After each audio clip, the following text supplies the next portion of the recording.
from a driving standpoint, good, practical, easy to use. Also fun to use. Yeah.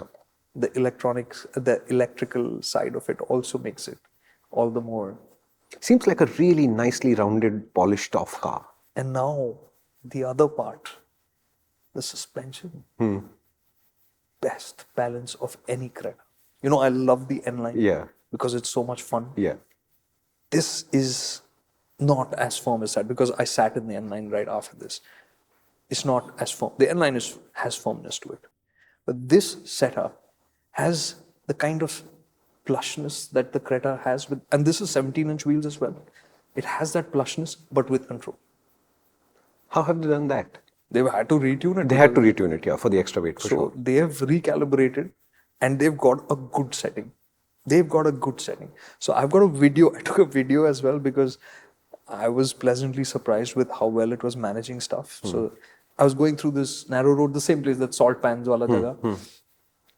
And that road is now, for some reason, it has some nicely dug This is up. the one with the weird slope where you normally bring a electric to a halt and see if it'll pick up again. Correct. Same road.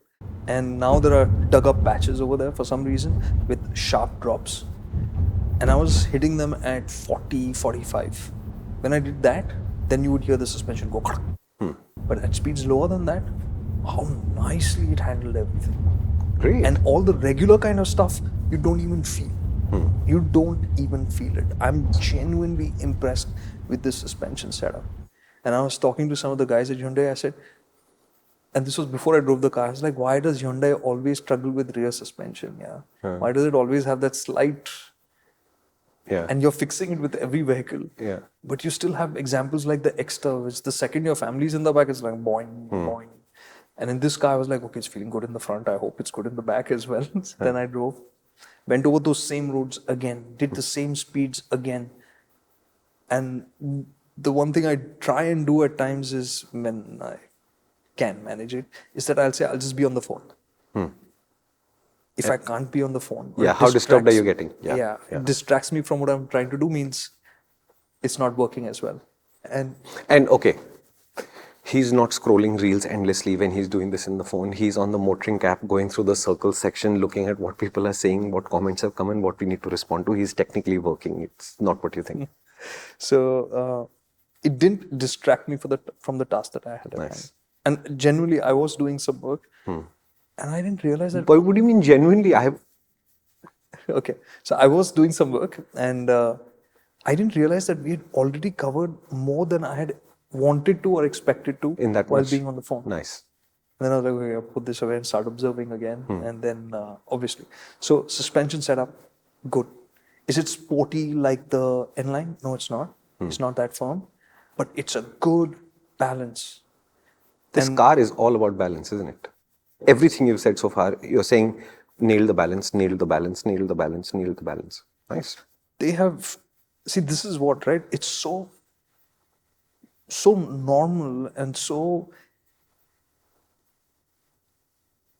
accessible in every way that it almost feels, that's where the nice to me is jarring, because that is exceptional work. So what you're basically saying is that it's very hard to say that this Creta has serious high points or serious low points. And you basically saying it will be a very satisfying car to drive and own over a fairly long duration. But it's very hard to pinpoint and say, these are the reasons why your satisfaction is going to be so pronounced and you should get one. You're just like, it just seems to do everything well enough for you to not even think about it the second time. You'll just enjoy the benefits of it. It's one of those cars that'll creep up on you. You'll just like... And then flash headlights at you. Sorry, I had to. It was just sitting right there. You'll just keep driving it and think it's so normal and it's okay, it's fine. And then you switch to another car and you'll be like, whoa, that was so good. And that happened again because when I switched to the N-Line, you know, all the differences became so obvious. Hello, if you enjoyed this clip, which means you're into good conversations, and that's what we're all about. It's really hard packing in the essence of an idea into a 60-second clip.